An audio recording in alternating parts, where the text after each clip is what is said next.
Good morning. Today is Friday, May the 16th, year of our Lord 2025. And welcome to the Daily Word. A farmer scattering seeds. Jesus told a lot of parables, and this one right here is a familiar parable. I've done this in the sermon, I'm sure, many times because it equates to a lot of reality of today. And it's a good message.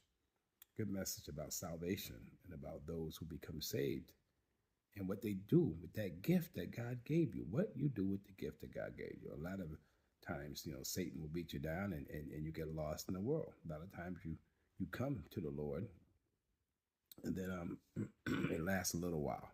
I see that a lot with so many Christians. To get it to continue and to maintain, you might get that fire in the beginning, but to get it to continue the rest of your life, it's a tough task. And Jesus explains in this parable how that happens and how hard it is. And you have to maintain and stay the course. So I'm going to read the parable first. And the next time I'm back in Mark, I'll read Jesus' reply, because after he said this parable, the disciples said, well, what does it mean?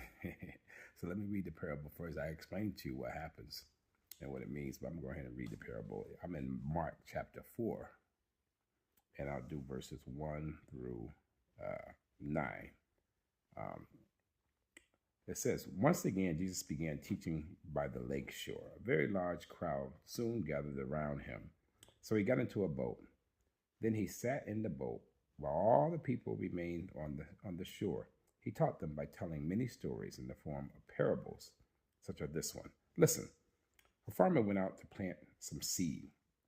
As he gathered it across the field, some of the seed fell on a footpath, and the birds came and ate it. Other seed fell on shallow soil with underlying rock.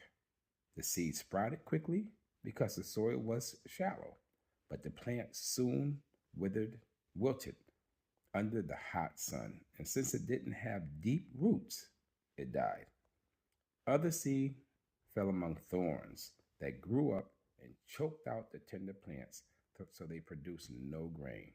Still, other seeds fell on fertile soil, and they sprouted, grew, produced a crop that was 30, 60, and even 100 times as much as has been planted.